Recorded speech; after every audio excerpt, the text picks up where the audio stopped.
सभी को नमस्ते। हम बाइबल खोल के से बात कर सकते हैं, इसलिए हम बहुत ही धन्यवादित है।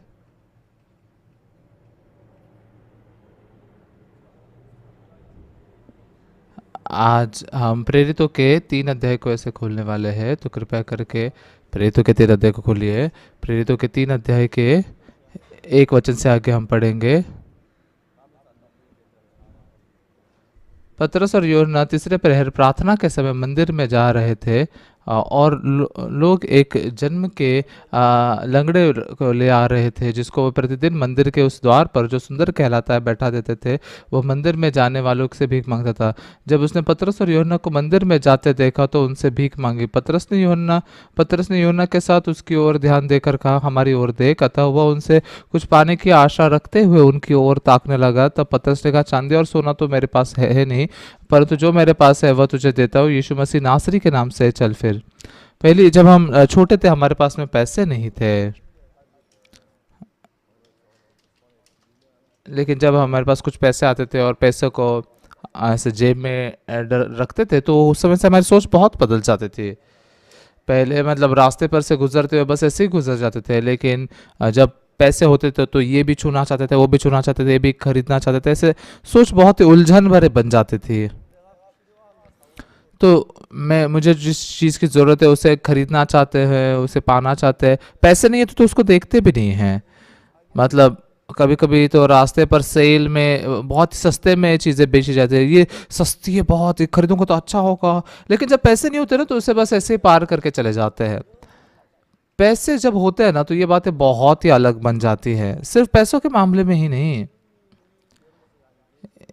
यीशु अगर आपके मन में होना और नहीं होना, यीशु आपके नज़दीक होना, वो आपके जीवन में काम करता है, सब विश्वास करने में, वैसे मतलब हम एक समान ही है, लेकिन हमें बहुत ही ज़्यादा फर्क है। उदाहरण के तौर पर मैं एक ऐसे एक जवान ऐसे औरत से मिला था। जब मैंने उनकी बातें सुनी, वो बहुत ही मुश्किल में से जी थी। वो हर रोज़ अपने पति के द्वारा बहुत मार खाते थे। एक दिन उनके पति के घर काम से वापस आने का समय हुआ। ऐसे ऐसा लगा कि पति घर आकर मारेगा, इसलिए वो बहुत डर रही थी। बहुत ही डर के मारे ये औरत ने क्या किया, वो मार नहीं खाना चाहते, इसलिए भाग गई। मतलब जब उसके पति के घर वापस आने का समय तो भाग गई। तो ये घर से भाग गई, उसके पास पैसे नहीं थे तो क्या करे, उसके लिए सोने की जगह नहीं थी, खाना खाने के लिए जगह नहीं थी। इसलिए उसने क्या कहा, उसने चोरी करना शुरू किया।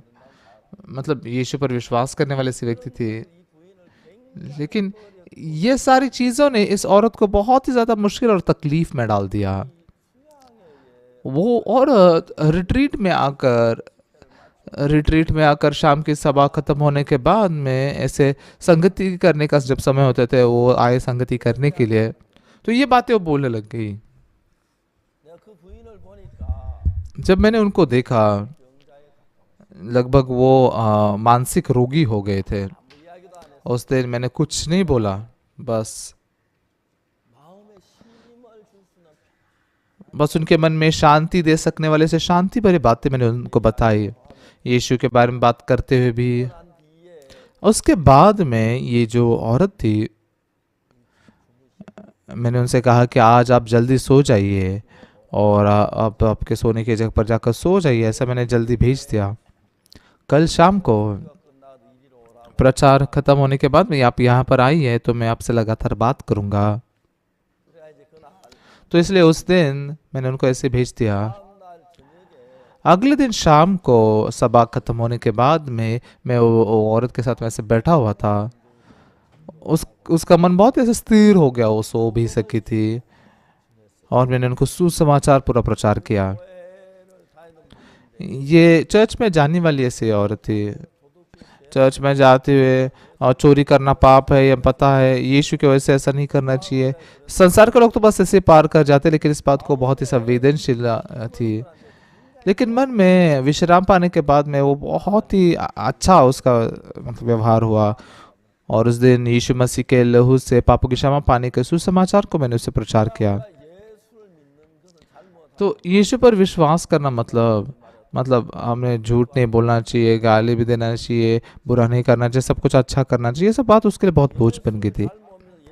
यीशु पर अगर अच्छे से आप विश्वास नहीं कर पाते हो तो यीशु पर विश्वास करना बोझ बनता है। अगर हमारे पास में गाड़ी है तो कोई भारी चीजें हो या ना हो तो कोई फर्क नहीं पड़ता। 30-40 किलो चीज की जो चीजें होती है गाड़ी में डालकर लेकर जाना बहुत आसान होता है, लेकिन जब मैं अकेला होता हूँ और यीशु होता है उसमें बहुत फर्क है। जब तक यीशु मेरे साथ में है वो मेरे सारे भार को उठाता है। लेकिन उस दिन देर रात तक यीशु मसीह के लहू से पापों की क्षमा पाने के विषय में मैंने उससे बात की, और फिर रिट्रीट खत्म होकर मैं उनको फिर से नहीं देख पाया। लेकिन एक दिन मुझे एक फोन आया, ग्वांगजू में से आया फोन, मतलब मुझसे मिलने के लिए वो सऊल में आना चाहते थे। मैंने कहा ऐसा मत कीजिए, मैं 3 दिनों के बाद मैं ग्वांगजू आ ही रहा हूँ, तो ग्वांगजू में मिलते हैं। तो उन्होंने कहा हाँ सही है, ऐसा कर रहे क्या पास्टर, अब ठीक है। तो उस दिन भी ग्वांगजू में जब मैं गया तो मुझे फ़ोन आया कि शाम का खाना वो मुझे मतलब देना चाहते थे, समय है क्या। तो मैं क्या माफ़ करो, ग्वांगजू चर्च में मेरे खाने की तैयारी की होगी, तो इसलिए खाने की तैयारी पूरी हो चुकी होगी, तो इसलिए उस दिन मतलब खाना नहीं खा पाए हम साथ में। तो वो क्रिसमस कंटाटा का समय था। खाना खाने के बाद में वो औरत के साथ में ऐसे बैठ के मैं बात कर रहा था, 15-20 मिनट तक ऐसे मैंने बात ही की। लगभग 20 मिनट तक हम ऐसे बैठ कर मैंने इनसे बात की। आपस आज आपसे मिलना चाहते थे, मैं बहुत मुश्किल थी, लेकिन मैं एक रेस्टोरेंट में काम करती, वहाँ पर ज़्यादा काम नहीं था आज, इसलिए मैं यहाँ पर आए। और पापा की क्षमा पाकर कितनी वो खुश हुई है, ये बात मैं सुनकर मैं बहुत धन्यवाद हुआ। ये एक और जो पाप में अंधकार में जीते हुए पापों की क्षमा पाकर उसे खुशी से जीते हुए देखकर मैं बहुत खुश हुआ। उसके बाद में फ़ोन नंबर भी नहीं था, कुछ नहीं था, मतलब हम पता ही नहीं था उनके बारे में क्या। अब इन दिनों में भी संपर्क नहीं हो पाता, लेकिन कभी कभी सोचता हूँ कैसे वो रह रहे हैं, चर्च जाते हैं कैसे, बहुत सारी बातें उनके बारे में याद आती है। मैं उनके लिए कुछ नहीं कर सकता था, लेकिन यीशु मसीह ने उनके लिए ऐसे काम किया, और यीशु ने किए हुए कामों को उनको परिचय देने के अलावा दूसरा कुछ नहीं कर सकता था। अभी वो खुशी से जीने के लिए जी सकने लायक ऐसे विश्वास कर सकती है। रेस्टोरेंट में जैसे वो काम कर रही थी उससे यीशु बहुत ही मतलब वहाँ पर रहते यीशु से बहुत खुश हुई। मैं पास्टर बनने से पहले मैंने बहुत बुरे काम भी किए, चोरी भी बहुत की, सच में मैं नरक जाने लायक इंसान हूँ। लेकिन पापों की क्षमा पाने के बाद मैं पास्टर बन गया।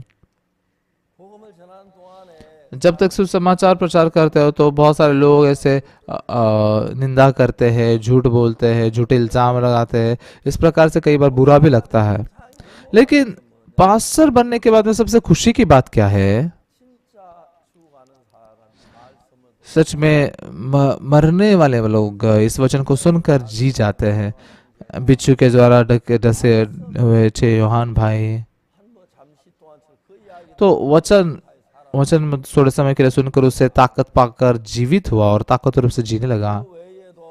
उसके अलावा भी पास्टर नाम ग्योंगन, किम छुंगान भाई, इनके जी जाने की जो कहानियां हैं, और फिर उसके उसके अलावा भी यीशु मेरे संग है। और इसलिए भले मुझ में ताकत नहीं है लेकिन यीशु में ताकत है, मुझ में प्रेम नहीं है लेकिन यीशु में प्रेम है।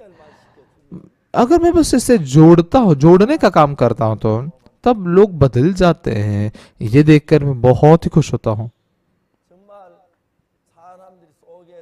सच में लोगों के अंदर अगर हम जाकर उनके अंदर की बातों को अगर सुनते हैं, हाँ ऐसा जीने वाले लोग भी है, बहुत ही दयनीय है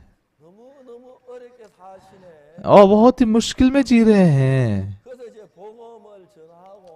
तो इसलिए सुसमाचार प्रचार करके जब वो यीशु से जुड़ते हैं और यीशु के द्वारा ऐसी शांति पाते जो पहले उनके पास नहीं थी, पहले नहीं थी। ऐसी पवित्रता को पाते हैं, खुशी को पाते हैं। दुनिया में एक बार भी ऐसे महसूस नहीं कर पाए ऐसी चीज़ों को जब वो पाते, ये देखकर मैं बहुत ही आनंदित होता हूँ।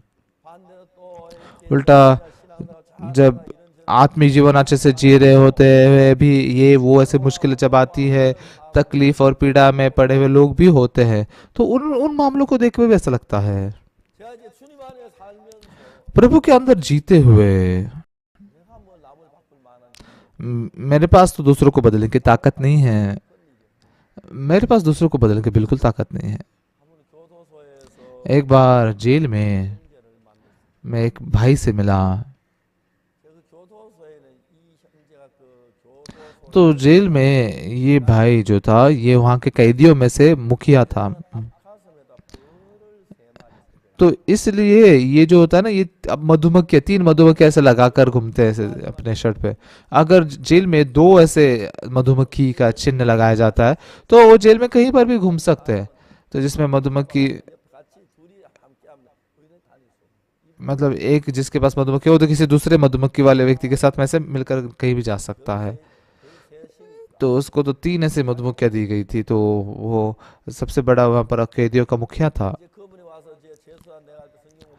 तो मतलब जब हम बाइबल स्टडी करते थे, कैदियों को इकट्ठा करता था, ऐसे बहुत सारे काम करता था। एक दिन थोड़ा समय बचा था तो हम दोनों बात कर रहे थे। मैं सोचने लगा कि ये भाई ने क्या पाप किया होगा कि यहाँ पर आया है। वो बहुत ऐसा शांत, नम्र, कोमल ऐसा व्यक्ति था जिसको मैं समझ ही नहीं पाता था। तो मैंने मतलब असल में जेल में कभी भी कैदियों को उनका अपराध पूछना बहुत बुरी बात होती है। तो मैंने उनसे पूछा कि भाई आपका अपराध क्या है। हम मतलब मजेदार बातें कर रहे थे, लेकिन अचानक से उसका चेहरा पूरा लाल हो गया और उसने कहा, मेरा अपराध हत्या और हत्या की कोशिश करना। एक व्यक्ति की मैंने हत्या की और दूसरे दूसरे व्यक्ति की हत्या करते हुए नहीं कर पाया और हत्या करने की बस कोशिश की। मैं विश्वास नहीं कर पा रहा था।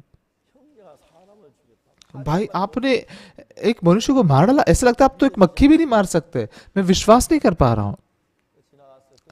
तो उस बात को बस ऐसे पार हो गए। और कुछ दिनों के बाद में, कुछ समय के बाद में फिर से ऐसे हम दोनों बैठे थे। तो वो भाई बता रहा था कैसे उसने एक हत्या की।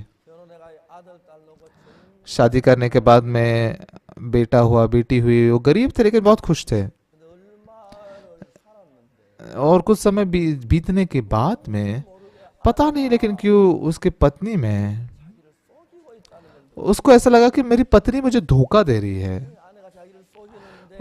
पत्नी मुझे पक्का धोखा दे रही है, लेकिन पता नहीं क्या कर रही है वो। तो कभी कभी कैसा होता है, औरतें जो होते हैं ना, शादी करने के बाद में जब अपने पति के कारण मुश्किल पाते तो कभी बार झूठ बोल के पार करते हैं। लेकिन ये बहुत खतरनाक बात होती है।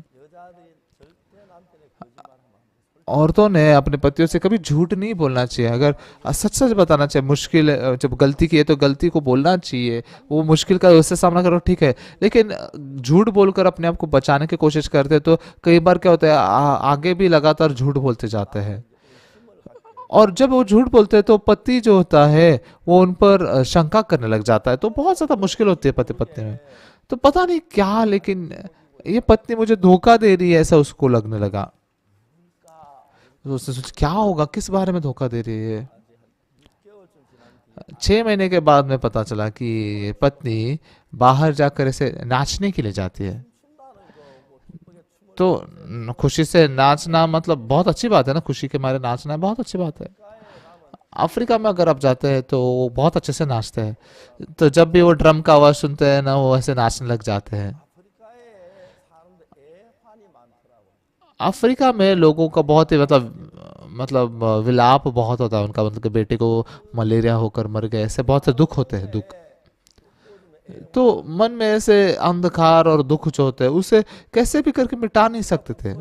इसलिए जब भी उनको ड्रम की आवाज सुनाई देती है, हाथ ऊपर जाते हैं और कमर हिलने लगती है और नाचने लगते हैं वो लोग।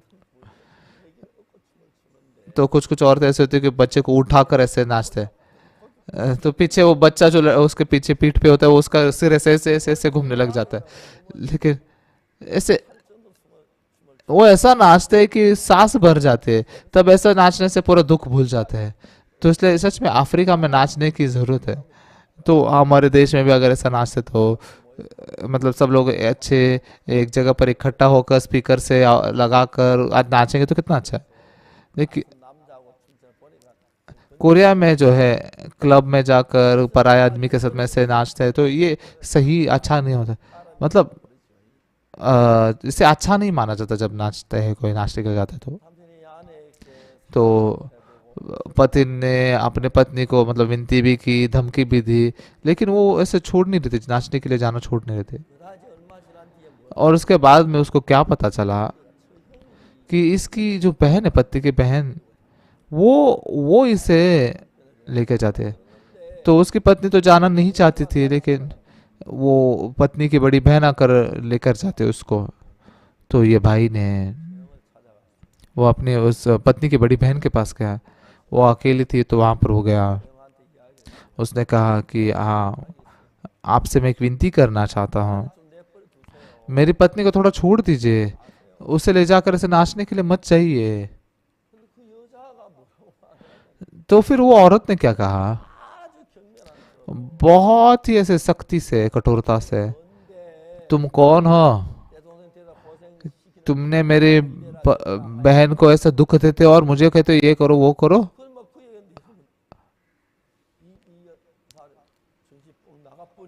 तो इसलिए ये तो पूरा अपना होश गवा बैठा फिर। इसलिए उसको पता भी नहीं चला कि क्या हुआ। थोड़े समय के बाद जब होश में जब आया उसके हाथ में चाकू था और चाकू पर खून लगा था। और उसकी पत्नी की बड़ी बहन वहां पर गिरी हुई थी। और होश में आने के बाद उसको हाँ मैंने एक व्यक्ति को मार डाला हत्या कर दी। और चिल्लाने लगा सब लोग आ जाओ मैं सबको मार डालूंगा। ऐसे चाकू लेकर हर कमरे में चलना है। और उसने हत्या की और हत्या करने की कोशिश भी की दूसरों की भी। तो इसको जब मतलब कोर्ट में इसका केस चला तो उसके परिवार वालों ने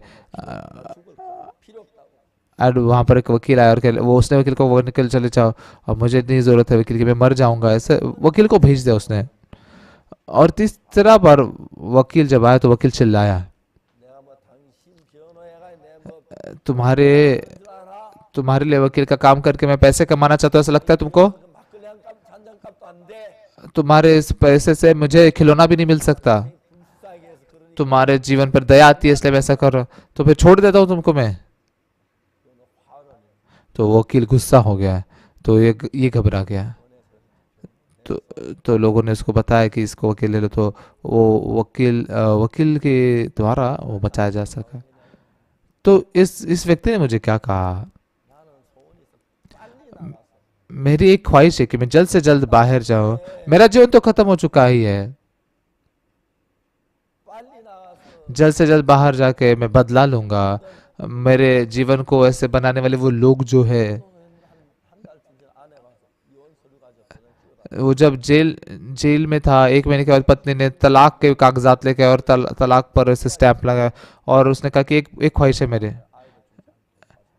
मैं जेल से बाहर आने तक मेरे मेरे बच्चों की तो ख्याल रखना ऐसा क्या ख्याल रखना ऐसा उसने कहा। तो वैसा उनका तलाक हो गया।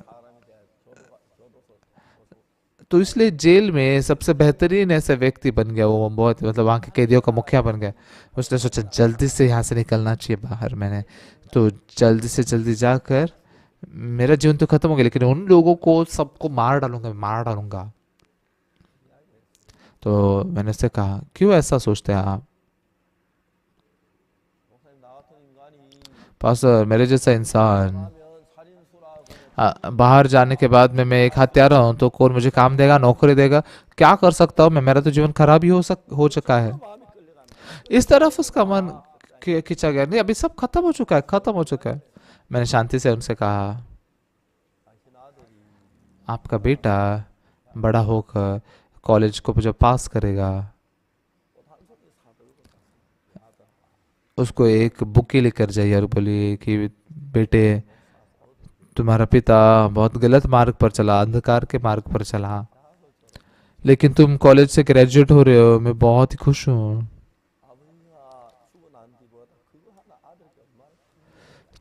तो सच में तुम्हारे लिए तुम ऐसा कर पा रहे हो मेरे लिए बहुत बड़ी ताकत की बात है। तो अगर आपके बेटे की गर्लफ्रेंड है तो तेरी गर्लफ्रेंड है क्या? हाँ है पिताजी। हाँ मैं सच में इंतजार कर रहा था। साथ में एक बार खाना नहीं खा सकते हम बाहर? तो उसके अपने बेटे और उसके गर्लफ्रेंड को लेकर आप उनको खाना खिलाइए। मैं बहुत खुश होना चाहता हूँ तुम्हारी होने वाली पत्नी को देखकर। तो उसके गर्लफ्रेंड को बता रहा हूँ कि हाँ मैं इस दिन का इंतजार कर रहा था। मेरा बेटा किस खूबसूरत लड़की से शादी करेगा देख के सोच में था। तो मैं बहुत धन्यवादित हूँ तुम्हारे प्रति, बहुत खुश हूँ मैं। ऐसे अगर शब्द बोलोगे तो बेटे के लिए इससे बड़ी बात क्या होगी? तो आप दूसरी तरफ ही आपके मन को मत रखिए। ज्यादातर लोग जो है ना बहुत आसानी से हार मान देते और कहते हैं मेरा जीवन खत्म हो गया, मैं मर गया, उतना बस हो गया। इस प्रकार से बहते हुए जाते हैं और गहरे पाप में गिर जाते हैं। तो कितना भी अंधकार क्यों ना हो, उजियाला है, यीशु मसीह के अंदर है तो आशा है। लेकिन क्यों आप ऐसा सोचते हो? आज हमने प्रेरितों का 3 अध्याय पढ़ा। इस 3 अध्याय में अगर आप देखोगे यहाँ पर पतरस बहुत ही खुश है। मैं मैं ये नहीं समझ सकता कि आप लोग पास्टर क्यों नहीं बनते, मैं सच में नहीं समझ सकता। पास्टर बनने के बाद सबसे बड़ी खुशी की बात क्या है पता है आपको? पुलपिट पर ऐसे खड़े रहकर प्रचार जवाब करते तो हम लोगों के चेहरे को देखते हैं, वो बहुत ही खुश होते हुए दिखते हैं। ये व्यक्ति पहले धोखेबाज था लेकिन बदल गया, इतना भी बहुत ही खूबसूरत और अच्छे परिवार में अभी रह बढ़ रहा है। ये व्यक्ति इतना शराबी था जिसको कोई कुछ नहीं कर सकता था, लेकिन वो बदल गया। जब पुलपिट पर खड़ा रह के ये सारी चीजें जब मैं देखता हूँ, मैं गुड न्यूज मिशन गांगनाम चर्च का पास्टर हूँ। पुलपिट पर खड़े रहकर जब मैं एक भाई बहनों को देखता हूँ, सच में मेरे जैसा इंसान एक भी नहीं है। सब जो है मुझसे बेहतर है, होशियार है, महान लोग हैं। उद्धार पाने से पहले मैं सच में मेरे जीवन के पूरा नीचे से फर्श नीचे तक पहुंच गया था, बहुत अंधकार में गिरा। लेकिन मैं जो प्रचार कर रहा हूँ यीशु के वचन को, वो सुनकर पापों की क्षमा पाए हैं और इतने खुश हो रहे हैं। और कभी कभी लोग कहते पास्टर को कुछ तोहफा या गिफ्ट ला कर देते। मैं जो पहले जैसा होता तो कौन मेरे लिए साथ ऐसा बर्ताव करता। और कुछ लोग होते हैं जो कहते हैं चलो बाहर खाना खाते हैं, लेकिन मुझे बाहर खाना पसंद नहीं है, समय भी ज़्यादा नहीं होता तो आने जाने में समय बीत जाता है। इसलिए मैं कहता हूँ, कई बार कहता हूँ बाहर नहीं खाना चाहते। तो चर्च में कोई भी नहीं कहता कि बाहर खाने के लिए जाएंगे, ऐसा नहीं कहते। तो बहुत सारे लोग यीशु के द्वारा ऐसे बदलते हैं।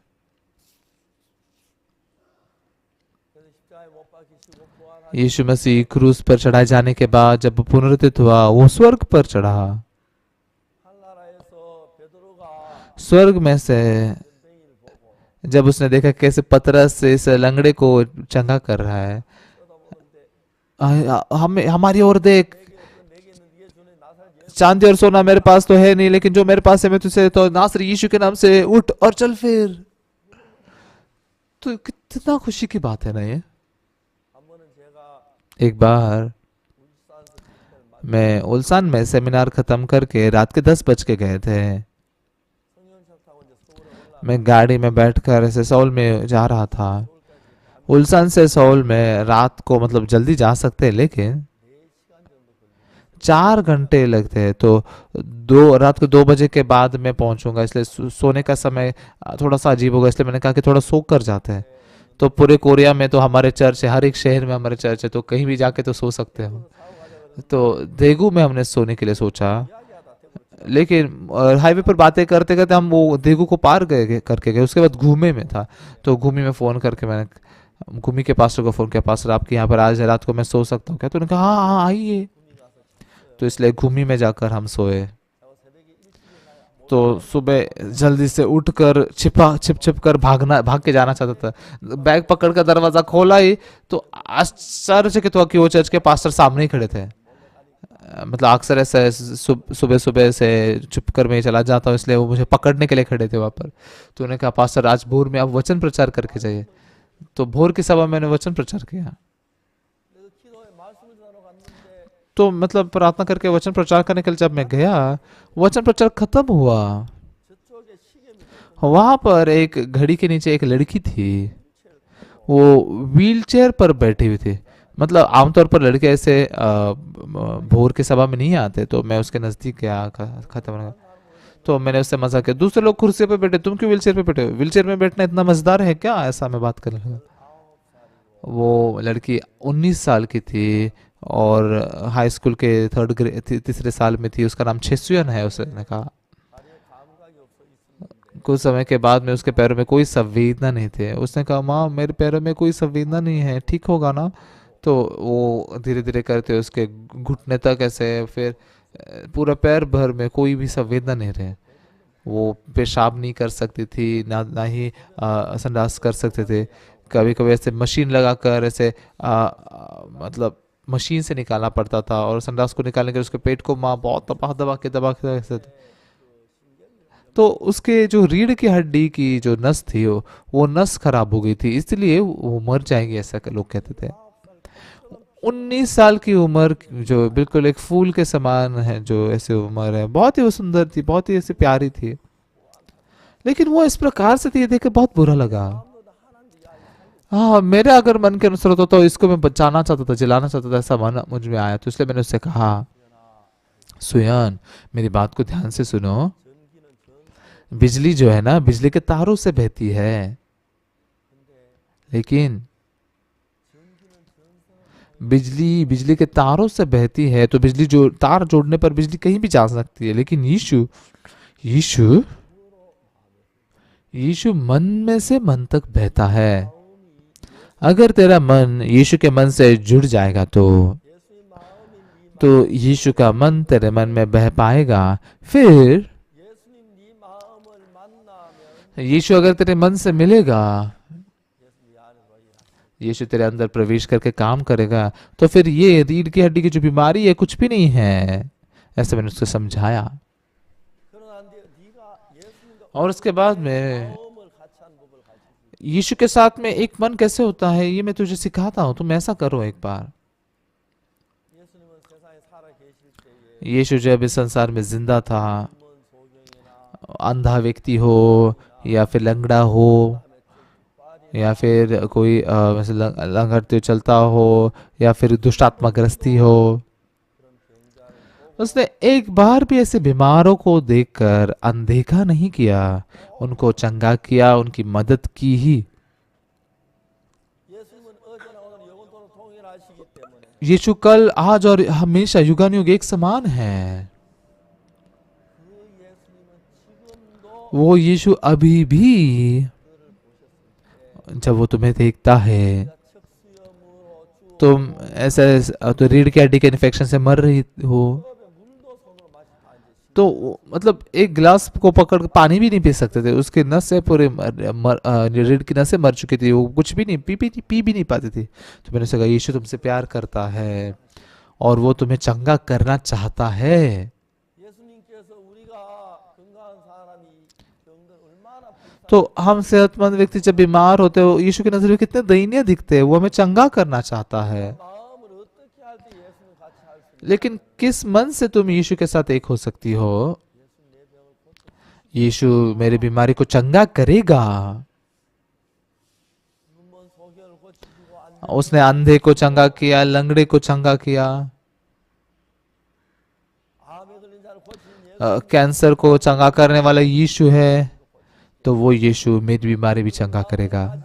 ऐसे मन को रख, अगर तुम विश्वास करोगी तो यीशु हमारी बीमारी को चंगा करना चाहता है। तो तुम्हारे पास भी एक मन हो सकता है, क्या यीशु मेरे पापों को, मेरे बीमारी को चंगा करना चाहता है। तो बिजली, जनरेटर में बिजली बनाते हैं और हमारे घर तक लाने के लिए हमें कुछ आमंत्रण पत्र नहीं देना है, या फिर ट्रेन में बिजली को बिठाकर लाना नहीं है। अगर बस बिजली के तार जोड़ देते तो कुछ ही सेकंड में जनरेटर से हमारे घर तक बिजली आती है। वो ये वॉशिंग मशीन भी चलता है उससे, फ्रिज भी चलता है, हर एक चीज उससे चलते है, लाइट भी लगते हैं, टीवी भी लगता है। वैसे ही है, यीशु का और तुम्हारा मन अगर जुड़ेगा, तब से यीशु तुम्हारे अंदर प्रवेश करेगा, और ये रीढ़ की हड्डी की जो बीमारी तुम्हारी बीमारी नहीं होगी, बल्कि यीशु तुम्हारे संग रहेगा। तो वो तो मतलब बीमारी भी नहीं है, तुम जल्दी से चंगी हो जाओगी। ये बात मैंने 30-40 मिनट के लिए उसको समझाई और उसके सिर पर हाथ रखकर प्रार्थना की, और मैंने कहा सुयन, मैं जा रहा हूं, तुम जल्दी से उठो और चलो। तो 3-4 महीने बीतने के बाद में मुझे एक खत आया, एक छोटे से ऐसे लिफाफे में था। हाँ ये देखिए, ये खत है, वो खत है। मतलब इतने छोटे, बहुत ही छोटे छोटे ऐसे अक्षरों में उसने खत लिखा। डॉक्टर कहते हैं कि तुम ऐसे बिस्तर पर लेटे रहते मर जाओगी। मैं कुछ भी नहीं कर, मैंने कुछ भी नहीं किया। पास्टर आपने जो बोले वचनों को बस मन में विश्वास किया। मैं मैं पानी भी पी सकती हूँ, अभी खत भी लिख सकती हूँ, और पास्टर इन दिनों में मैंने चलना शुरू किया है। अभी भले मैं अच्छे से चल नहीं सकती, लेकिन थोड़ा और अच्छे से चलूंगी तो आपको मैं दिखाने के लिए आऊंगी कि मैं कैसे चलती हूँ। यीशु और वो लड़की, उनके मन को मैंने बस जोड़ दिया। लेकिन लगभग 1 महीने के बाद में उसके माँ, पिताजी और सुयन वो छोटा सा एक तोहफा लेकर हमारे ऑफिस में आए। हाँ वो फोटो है वह। तो मैंने सुयन के हाथ को पकड़ा और उसको ऑफिस में एक पूरा से घुमाया। वो बहुत ही सेहतमंद बन गई, बहुत ही बेहतर हो गए। और फिर सुयन IYF कैंप में गए, और जब शॉर्ट मैराथन हुआ था, शॉर्ट मैराथन में 800 लोगों में से 300 नंबर आया उसका। तो मैं कितना धन्यवाद हूँ, इस बात को मैं शब्दों में वर्णन नहीं कर सकता। अभी बहुत ही सेहतमंद रूप से रह रही है। अभी मतलब शादी करने के लिए वो बहुत उत्सुक है, तो अभी तक उसके लिए अच्छा पति नहीं ढूंढ पाया हूँ मैं। तो मैं देख रहा हूँ उसके लिए कोई अच्छा पति है क्या। तो अगर आप और यीशु अगर एक मन होते हैं तो मन एक खट्टा ऐसे एक होकर बहता है। जब आप स्कूल में जाते हैं तो स्कूल के बहुत सारे दोस्त होते हैं, कुछ लोग होते हैं जिनके साथ आपका मन बहता है, कुछ लोग उनके साथ एक मन आप होते हैं, बहुत खुश होते हैं। वैसे ही अगर हम यीशु के मन को जानेंगे, यीशु हमसे प्रेम करता है। पतरस जैसे उस मंदिर के फाटक के पास गया, वहां पर लंगड़े से मिला। पहले बस उस लंगड़े को देख वो पार करके जाता था ना, लेकिन अभी पतरस का मन अलग है। मेरे अंदर यीशु है। यीशु इस लंगड़े को चंगा करना चाहता है। पतरस के मन में ये था। तो फिर मैं अगर उसको कहूंगा चल फिर, तो यीशु का ये मन उसे चंगा कर देगा। ये मन उसके पास आया, तो उसने उस लंगड़े से कहा हमें देख। तो उस लंगड़े ने, मतलब एक भिखारी को क्यों कह रहा है कि हमारी ओर देखा, शायद से ज्यादा पैसे देना चाहते हैं बोल के उसने देखा। और फिर पतरस ने इस लंगड़े का हाथ पकड़ा और कहा चांदी और सोना तो मेरे पास है नहीं, लेकिन जो मेरे पास है मैं तुझे देता हूँ। नासरी यीशु के नाम से चल फिर, ऐसे हाथ पकड़कर उसे उठाया, तो बहुत ही अद्भुत रूप से ये लंगड़ा चंगा हो गया और चलने लग गया। तो इसलिए उस समय जो लोग इर्द गिर्द थे, ये लंगड़ा जो है मंदिर में मतलब ये प्रार्थना करने के लिए जा रहा था, तो उसमें बहुत लोग जब ये मंदिर में जाते थे ना प्रार्थना के लिए, उनको बहुत ही मन में दोष थे कि मैं पापी हूँ, तो इसलिए भिखारी को बहुत ज्यादा पैसे दे के जाते थे। उसका बिजनेस अच्छा चल रहा था, भिखारी का बिजनेस। तो मतलब कितने तो ऐसे पैसे उसको मिले होंगे, लेकिन चंगा होने के बाद यहाँ कूद के वहां कूद कैसे जा रहा था, ये मंदिर में क्यों कूदना है, अरे कौन है ये, अरे ये तो वो लंगड़ा है, ये लंगड़ा चंगा हो गया और इसे कूद रहा है, कैसे हो गया। लेकिन इस लंगड़े ने पतरस को पकड़ा हुआ था, तो सब लोग पतरस को देखने लग गए। पतरस ने कहा, इजराइल के लोगों, हम हमारी व्यक्तिगत जैसे पवित्रता या फिर ताकत से इस व्यक्ति को हमने चंगा किया, ऐसा क्यों सोचते हो, ऐसा क्यों हम पर ध्यान लगाते हो। तो आप लोगों में मजेदार बात क्या पता है, इस पतरस की कहानी में ये पतरस के पास ताकत है या फिर शक्ति इसलिए उसने इस लंगड़े को चंगा किया, ऐसा नहीं है, नासरी यीशु के नाम से। तो आपके घर पे, तो हम बिजली की बात करते हैं, तो आप बिजली गई है तो क्या करें। हाँ, मेरे फोन में टॉर्च है, तो मैं टॉर्च लगाकर ऐसे, ठीक है देखो ढूंढो ढूंढो। तो जब बिजली चली जाती है आप बस ऐसे नहीं बैठते बिजली चली गई, बल्कि क्यों चली गई ढूंढते हैं ना। हम भी जो बड़े छोटे सारे समस्याओं का सामना करते हैं, मैंने इस समस्या को सुलझाना और यीशु ने सुलझाना, इसमें पूरा बहुत ही फर्क है, बहुत फर्क है। लेकिन पापों की क्षमा पाने के बाद जब मैं बाइबल पढ़ रहा था, बाइबल को बस पढ़ते हुए गया,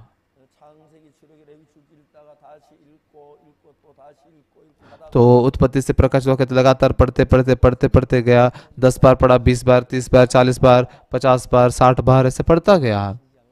बहुत ही अद्भुत बात क्या है कि बाइबल में जो यीशु का मन है वो दिखाई देने लगा। हाँ, यीशु का मन ऐसा है, ऐसा मन है उसके पास। जब मुझे यीशु का मन पता नहीं था, तब एक मन होना मुश्किल था, लेकिन यीशु के मन को जानने के बाद तो यीशु के मन के समान एक, उसके मन को स्वीकार कर उतना बस है ना। पापों को धोना भी, तो मतलब ऐसे पाप धो ही नहीं जाते, पाप धोने के लिए बहुत मुश्किल होता है ना। आज सब लोग अच्छे जीवन जी कर पाप नहीं करते, ऐसे जीना मुश्किल हो जाता है, ऐसे स्वर्ग में बहुत मुश्किल है। यीशु के मन को अगर आप जानते हो तो हाँ, पाप कैसे धोऊं मैं, मैं नहीं धोता, बल्कि यीशु मसीह मेरे लिए क्रूस पर मारा गया, तब मेरे पाप धोए गए। ये बहुत सरल बात है। यीशु मसीह क्रूस पर मेरे पापों के लिए मारा गया, मेरे पापों को उसने क्षमा किया, मेरे पाप धोए गए, लेकिन मुझे ये पता ही नहीं था। तो उस समय पक्का पता चला, हाँ, यीशु अगर मुझे धर्मी कहता है तो धर्मी हूं, ये सही है। इसी प्रकार से यीशु के सामने बहुत ही प्रार्थना करके, दान देकर, बहुत सारी बातों को मानकर प्रचार करना ये नहीं है। यीशु पर विश्वास करना, मन एक करना है। इब्रानियों के 10 अध्याय में क्या लिखा है बाइबल में, कि मैं मेरे नियम को उनके मन में डालूंगा और उनके विचारों में लिखूंगा। मैं मेरे नियम को उनके मन में डालूंगा और उनके विवेक पर लिखूंगा। तो यीशु के ये जो नियम है वो मेरे मन में आ जाते हैं। क्यों? तो ये नियम तो है, लेकिन व्यवस्था जो है, व्यवस्था पत्थर की तख्तियों पर लिखा गया और उसे वाचा के संदूक में डाल कर रखा गया। व्यभिचार न करना ऐसा नियम है, लेकिन एक बार जब मन उभरता है व्यभिचार का, तो वो लोग व्यभिचार करते हैं। क्यों? क्योंकि व्यवस्था तो पत्थर की तख्तियों पर लिखी गई है। लेकिन यीशु का जो नियम है व्यभिचार न करना ये नियम ये मेरे अंदर है। 흥나는 마음이 일어날 때 तो जब व्यभिचारी मन उभरता है, 예수의 법이 내 안에서 यीशु का वो नियम मेरे अंदर 마음을 일으키는 거야. व्यभिचार नहीं करने का मन देता है, 마음은 내 안에 예수의 법이 이겨주는 거야. और इस प्रकार से मेरे अंदर जो जो ये व्यवस्था ये जीत जाती है। हाँ, 때에 사는 이유. इस प्रकार से मैं यीशु के द्वारा आशीषित होकर क्यों जी रहा हूँ, क्योंकि इसलिए ये देख ये सारी बातें कर रहा हूँ और ये देखकर बहुत धन्यवादित हूँ। 2020 साल में 저는 내가 상상할 수 없는 은혜를 입는 것이 मैं सच में जो पहले कभी कल्पना नहीं कर सकता ऐसे अनुग्रह को पा रहा हूँ। 설교하고 복음 अब तक मतलब हमेशा मैं लगातार सुसमाचार ही प्रचार करते आया हूँ, 5월 달에 코로나 लेकिन मई महीने में जब कोरोना के कारण बहुत ही तकलीफ में थे, मुश्किल में थे, 동안은 시민들에게 내가 무슨 말씀을 전해야 할까? तो इसलिए कोरिया से पीड़ित इन लोगों को मैं क्या वचन प्रचार करूँ ऐसा सोचा। 코로나로 많은 한 주가 내가 지금 बहुत सारे लोग कोरोना से मर रहे हैं, मेरे मेरे मरने के स्वर्ग में जाऊंगा कैसे सोच के मारे वो डर रहे होंगे। तो इसलिए कोरोना से पीड़ित लोगों के लिए सुसमाचार के वचन को मैंने प्रचार किया।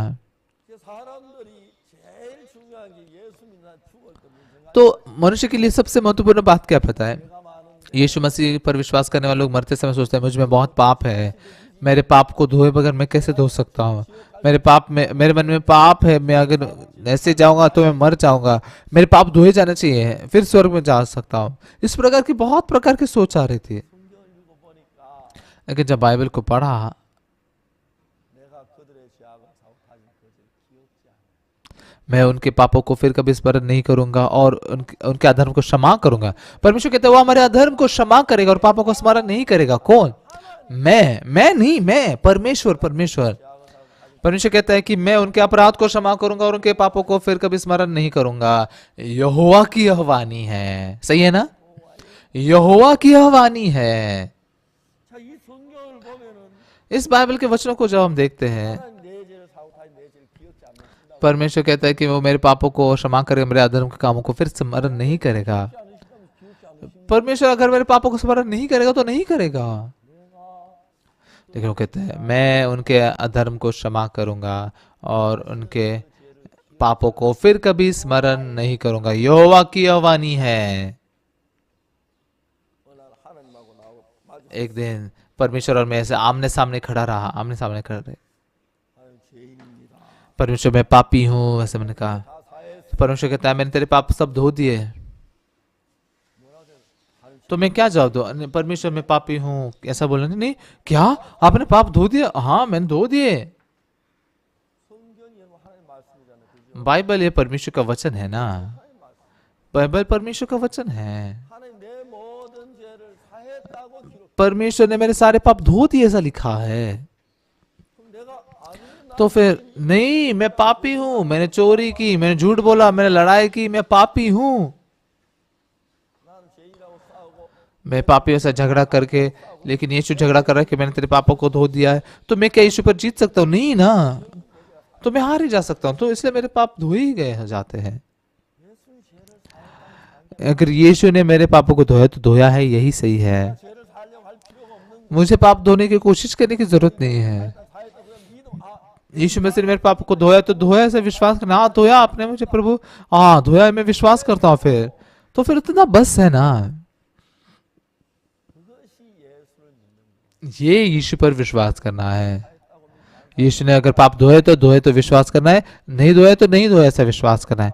अगर वो आपकी बीमारी को चंगा करेगा ऐसा कहता है तो चंगा होंगे ऐसा विश्वास करना, नहीं बोलता तो नहीं होंगे ऐसा विश्वास करना है। 1:34 यिर्मयाह के 31 अध्याय के 34 वचन में है कि मैं उनके अधर्म को क्षमा करूंगा और उनके पापों को फिर कभी स्मरण नहीं करूंगा। यहोवा की वाणी है। बहुत अच्छी बात है। 그래야지 베드로가 자기는 좀 전까지 예수님 3번 부인하고 थोड़े समय पहले ही पतरस ने यीशु का 3 बार इनकार किया था, 예수님 만나고 난 뒤에 예수님 자기 죄다 लेकिन गलील में 되시니까 जब वो यीशु से मिलता है, वो देखता है कि यीशु उसके संग है, तो अब पतरस के मन में क्या मन आता है? मेरे लिए यीशु है। 나는 저 안전벨 못 고치는데 मैं उस लंगड़े को चंगा नहीं कर सकता, 예수님 저 안전벨 고치. लेकिन मेरे अंदर जो यीशु है वो उसे ठीक कर सकता है। 나도 고치. तो मैं भी ठीक कर सकता हूँ। 한 번은 एक बार 우리 형제가 암으로 다 죽어가는 हमारा एक भाई था जो कैंसर से मर रहा था, उसका फोन आया, 2, 3일 넘기 어려워. उसको 2-3 दिन भी पार करना मुश्किल होगा। 그날 제가 이제 광주로 저녁 예배 말씀을 전해야 उस दिन मुझे ग्वांगजू में जाकर शाम का वचन प्रचार करना था। 3시 가기 때문에 मैं और मेरी पत्नी और मेरा बेटा, हम तीनों जा रहे थे। तो मैंने मेरी पत्नी से कहा कि आज थोड़ा 1 घंटा जल्दी निकलते हैं। 가다가 जाते जाते झंझू यूनिवर्सिटी हॉस्पिटल है, तो वहाँ पर किम चुहान भाई जो है उससे मिलते, उससे प्रार्थना करके हम जाएंगे। तो हम गए। जब वहाँ पर गए तो उस वार्ड में जैसे दरवाज़ा खोला, वहाँ पर वो भाई मर गया क्या, ऐसा मतलब बिना हिले डुले वहाँ पर बिस्तर पर था। और उसकी माँ जो थी वो बिस्तर के ऊपर से बैठकर वो बस लगातार रो ही रही थी। औ- और फिर वो पत्नी से कोने कोने में बैठी हुई थी। उसने जब मुझे देखा तो उसने पूछा, पास्टर, 형제 아직 죽진 않은 교직 가져도 이미 마음에서 मतलब वो भाई मरा नहीं था, लेकिन इन परिवार वालों के मन में पहले ही मर चुका था। 그때 제가 뭔 생각? तो उस समय मैंने क्या सोचा, 여기에 내가 안 오고 예수님이 오셨다. अगर ये मैं नहीं करता, यीशु आकर करता तो क्या होता, ऐसा मैंने सोचा। 여러분들 눈에 안 보이고 손을 만지지 तो 않지만 आपके आंखों से दिखाई नहीं देता, हाथों से छुआ नहीं जा सकता, लेकिन 항상 같이 가신다고 했으니까 लेकिन 어디에도 예수님 같이 계시는 거예요. यीशु हमारे साथ रहेगा, ऐसा उसने वादा किया। इसलिए जहाँ जहाँ कहीं भी हम क्यों ना, वो हमारे संग है। जब आप मुश्किल में है, उसके पास में वो ताकत है उस समस्या को सुलझाने की। आपके पास ताकत नहीं है, लेकिन यीशु जो आपके संग है उसे सुलझा सकता है। तो वो यीशु ये काम पूरा कर सकता है, विश्वास ही कर रहा है। 내가 병실에 들어와서 मैं ऐसे उस वार्ड में गया और वो भाई लगभग मर ही रहा था। 오늘 내가 병실 안에 그 तो आज अगर मैं इस वार्ड में नहीं आता और यीशु आता तो इसे पक्का चंगा कर देता, ऐसा मनाया। तो मैंने क्या सोचा, मेरे अंदर भी यीशु है। तो फिर यीशु इस भाई को चंगा करेगा। 어이 김영재 तो मैंने कहा, हे भाई किम, आके थोड़े खोलो, मुझे देखो। उसने कहा, हाँ पास्टर, 나는 암에 걸려서 तुम्हें कैंसर हुआ है, तुम मर रहे हो। 의사는 डॉक्टर ने कहा है कि 3-4 दिन भी जीना तुम्हारे लिए और मुश्किल होगा। 근데 내가 이 병실에 들어오면서 लेकिन इस वार्ड में आने से पहले 내가 안 들어오고 예수님이 मैंने सोचा कि अगर मैं नहीं आता, यीशु यहाँ पर आता तो वो तो भाई आपको पक्का चंगा कर देता, ऐसा विश्वास मेरे पास है। ये विश्वास बना। तो इस विश्वास को मैंने समझाया। 예수님은 반드시 यीशु मसीह पक्का वो भाई को चंगा कर सकता था। 예수님하고 한 마음이 되면 돼. तो यीशु और ये भाई अगर एक मन होते तो ऐसा कर सकते हैं। 예수님은 눈먼 소경도 고쳐주시고 안전배도 고쳐주시고 तो जब हम बाइबल में देखते हैं तो यीशु लंगड़े को, अंधे को, सबको चंगा करता है, मरे हुए लाजर को जिलाता है। 한 번도 그냥 뭐 지나가시기 때문에 그 예수님이 तो यीशु इस बात को बस ऐसे पार करके नहीं जाता। तो यीशु भी हम इन भाइयों को चंगा कर देगा। ऐसा मन अगर आप पाओगे तो भाई आपका मन और यीशु का मन जुड़ेगा और तब से यीशु आपके मन में काम करेगा। समझ में आया भाई? हाँ पास्टर, तो मैं प्रार्थना करूंगा तुम्हारे लिए। तो मैंने उसके सिर पर हाथ रखा और कहा, पवित्र परमेश्वर, ये भाई मतलब कैसे कैंसर से मर रहा है, हमारे पास कोई ताकत नहीं है, इसकी मदद करने की कोई ताकत और नहीं है हमारे पास प्रभु, लेकिन यीशु के द्वारा आप सारी चीजों में बच सकते हो। और यीशु आप इसके लिए ताकत दीजिए, इसको चंगा कीजिए, जैसे प्रार्थना के। और फिर समय बीत गया और मैंने कहा, भाई मैं जा रहा हूँ, जल्दी उठना। ऐसे सिर पर हाथ रखकर प्रार्थना की और फिर मैं चला गया। मैं ग्वांगजू चला गया। लगभग मतलब 1 हफ्ता बीता था, पूरा 1 हफ्ता बीता। नाश्ता जब मैं कर रहा था तो फोन आया। मैंने कहा, हेलो, 김수환입니다. हाँ पास्टर, मैं किम चुहान बोल रहा हूँ। उसके मतलब उसके आवाज में से ताकत थी से चिल्लाते हो, कैसे हो तुम, तुम्हारी तबीयत कैसी है? पास्टर, मैं मेरा ऐसा पूरा टेस्ट किया गया, मेरे शरीर में एक जगह पर भी कैंसर सेल नहीं रहा। सही, क्या बात कर रहे हैं? 진짜 퇴원하려고 तो आज सुबह मुझे अस्पताल से डिस्चार्ज करने वाले, इसलिए मैंने आपको फोन किया। मैंने कहा हालेलुया, धन्यवादित हूं मैं, धन्यवादित हूं, बहुत ही धन्यवादित था। 의정기가 일어나고 तो भाई उठकर चलने लगा ऐसे। उसके बाद मैं रविवार को हमारे चर्च में एक बार आया, तो रविवार सुबह के लिए और 30 मिनट के लिए उसने गवाही दी कि कैसे वो कैंसर से चंगा हुआ। तो सारे भाई बहन बहुत खुश हुए। 예수님이 이제 길을 걸어다 눈에 보이고 तो जब 같이 식사 그러면 얼마나 अगर रास्ते पे चलते चलते यीशु से आप मिल पाते, वो दिखता, आप उससे मिल सकते, खाना खा सकते, कितना अच्छा होता। नहीं, लेकिन यीशु ऐसा नहीं है। अगर यीशु ऐसा होता तो पूरी दुनिया भर के लोगों से नहीं मिल सकता, लेकिन अभी वो आत्मा में है, तो आत्मा में किसी से भी मिल सकता है। 내 사람밖에 내가 죄를 사해달라고 기도하는 게 아니고 तो अब बस पापों की क्षमा के लिए, पाप क्षमा की जैसे प्रार्थना ही नहीं करना है, बल्कि क्रूस पर मरकर मेरे पाप को से धोया, इस बात पर विश्वास करना, ये यीशु पर विश्वास करना है। 예수님 이별을 고치셔서 내 기도한 तो यीशु इस बीमारी को चंगा कर सकता है, इसमें प्रार्थना करने से चंगा हो जाएगा, ऐसे विश्वास करता हो, इस विश्वास में यीशु काम करता है। 위장이 안 좋아 굉장히 어려워 1944 को मेरा पेट खराब था, मैं बहुत तकलीफ में था। 1999 में मेरा दिल खराब दशा में था। बचपन से मेरा दिल बहुत कमजोर था, इसके वजह से मैंने बहुत मुश्किलों का सामना किया। 요즘은 하나님 건강한 몸을 주셔가지고 इन दिनों में परमेश्वर ने मुझे सेहतमंद शरीर दिया है 잘 지나고 और अच्छे से जीता हूँ मैं। कभी कभी ऐसे वॉलीबॉल भी खेलता हूँ। 서투렀는데 막 शुरुआत में इतना अच्छा नहीं था, लेकिन कई बार खेलते खेलते मुझे भी मतलब हमारे जो जवान लोग थे वो मुझे थोड़ा सा ऐसे मेरे बारे में सोचते। इन दिनों में कभी जीतता हूँ तो कभी हारता हूँ, तो बहुत मजा आता है। 내 생에 오셔서 यीशु मेरे जीवन में आया और उसने बहुत सारे ऐसे काम किए जिसकी कल्पना में नहीं कर सकता। बस मेरे अंदर ही उसने काम नहीं किया, बल्कि मेरे द्वारा वो काम उसने काम किया। 진짜 इसलिए 기도했을 때 산 사람도 많이 경험했고 이런저런 मतलब प्रार्थना करने के बाद बहुत सारे लोग चंगे भी हो सके, इसका अनुभव कर सके और ऐसे कामों का स्वाद चख सका। तो आज ये पत्रस मंदिर के फाटक के नजदीक जो लंगड़ा व्यक्ति उससे मिलता है। 너는 자기는 그 한전병 못 고치잖아요 पत्रस जो है ना, ये इस बीमार को चंगा नहीं कर सकता ना, यीशु है उसके साथ में। 은과 금은 내게 없거니와 내게 있는 건 내게 줘 चांदी और सोना मेरे पास है नहीं, जो मैं मेरे पास है मैं तुझे देता हूँ। नासरी यीशु के नाम से चल फिर। 눈에 한번 예수 나와 같이 계시니까 यीशु दिखाई तो नहीं देता, लेकिन मेरे संग है। मेरे संग जो यीशु है, उसके पास बीमारी को चंगा करने की ताकत है, पापों को धोने की ताकत है, हमारी सारी समस्या को सुलझाने की ताकत है। तो वो यीशु मेरी मदद करेगा, इस विश्वास से जब हम आगे कदम बढ़ाते हैं। 여러분도 베드로처럼 आप भी पतरस के समान, यीशु के समान, 같이 बिल्कुल वैसे ही एक मन होकर और आप में से यीशु के काम भी उभर सकते ही है। 구원을 받고 난 뒤에 예수님 우리와 같이 계시면서 उद्धार पाने के बाद में यीशु हमारे संग है, 제가 당면한 크고 작은 많은 문제들을 और जो समस्याओं का मैं सामना करता हूँ उसे पूरा वो सुलझाता है, थामे रखता है। तो मैं कितना धन्यवाद होता हूँ, ये शब्दों में वर्णन नहीं कर सकता। 하나님 여러분 예수님은 여러분의 십자가 못 박으시고 여러분 죄를 प्यारे भाई बहनों, जो यीशु मसीह आपके लिए मरा, आपको बस पापी ठहराने के लिए नहीं मरा है, बल्कि क्रूस पर उसने जो मृत्यु दी है वो आपको शुद्ध करने के लिए दी गई है।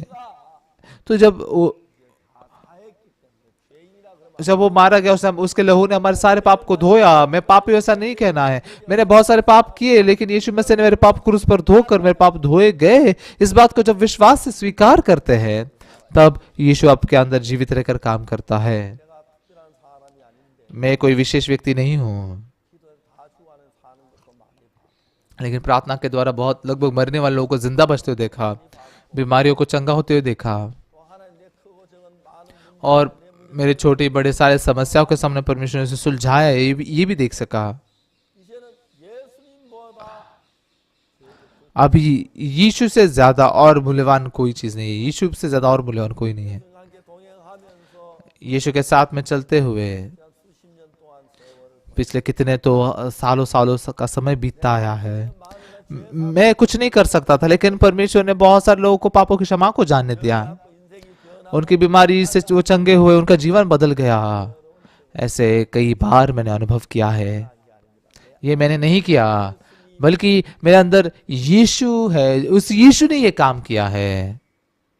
놀랍게도 그 अद्भुत रूप से वो यीशु आज आपके द्वारा भी यही काम करना चाहता है। ऐसा नहीं कि आपने अच्छा होना चाहिए या फिर आप में ताकत होनी चाहिए, आप बुद्धिमान होना चाहिए, ऐसा नहीं है। 내가 친구와 같이 가는데 난 돈이 하도 없는데 मैं दोस्त के साथ जा रहा हूँ, मेरे पास कुछ पैसे नहीं है, दोस्त के पास पैसे है, तो दोस्त अगर कुछ खरीदता है तो मेरे पास कुछ पैसे नहीं होते, मैं ब्रेड खा सकता हूँ, खाना खा सकता हूँ, ऐसे खा सकता हूँ।